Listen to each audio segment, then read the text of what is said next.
मेरा सभी राज्यों से फिर से एक बार अनुरोध है कि वित्त मंत्रालय इस एक्ट के बारे में पुनर्विचार कर रहा है, तो जितनी भी जरूरी बदलाव है एक साथ हो जाते हैं तो हमें फायदा होगा।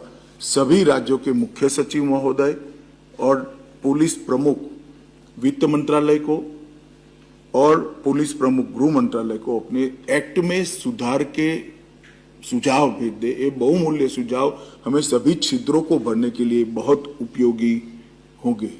मित्रों, अंत में मेरा इतना ही कहना है कि एक बात मैं इसलिए कहना चाहता हूं कि मैंने अभी एक वाक्य कहा कि परिणाम से कभी संतोष नहीं मानना चाहिए, तभी हम आगे बढ़ सकते हैं, परंतु परिणाम बहुत उत्साहजनक है ये भी जानना बहुत जरूरी है।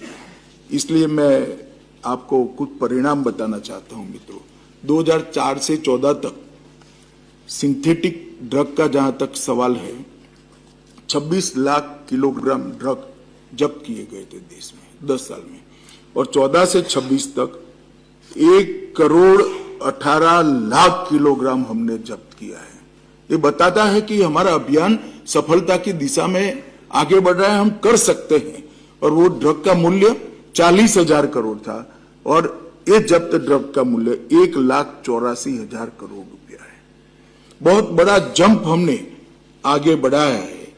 डिस्पोज करने की मात्रा 4 से 14 में 3,26,000 किलो थी, अब 82,07,000 किलो ड्रग को हमने नष्ट कर दिया और इसका मूल्य 89,896 करोड़ रुपया है, जो पहले सिर्फ 8,000 करोड़ रुपया था।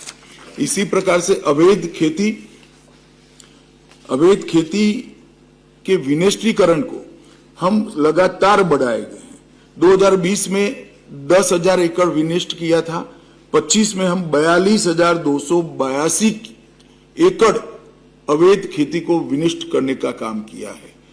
और जो पकड़ के मामले हैं उसमें 1,73,000 केस 4 से 14 में हुए थे और गिरफ्तारियां 1,95,000 करीब 2 लाख लोगों की हुई थी।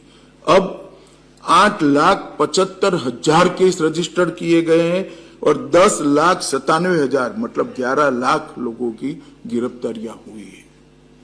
मित्रों, ये आंकड़े बताते हैं सब में 5 गुना, 6 गुना, 8 गुना, 12 गुना वृद्धि हुई है। आंकड़े बताते हैं कि हम प्रयास करते हैं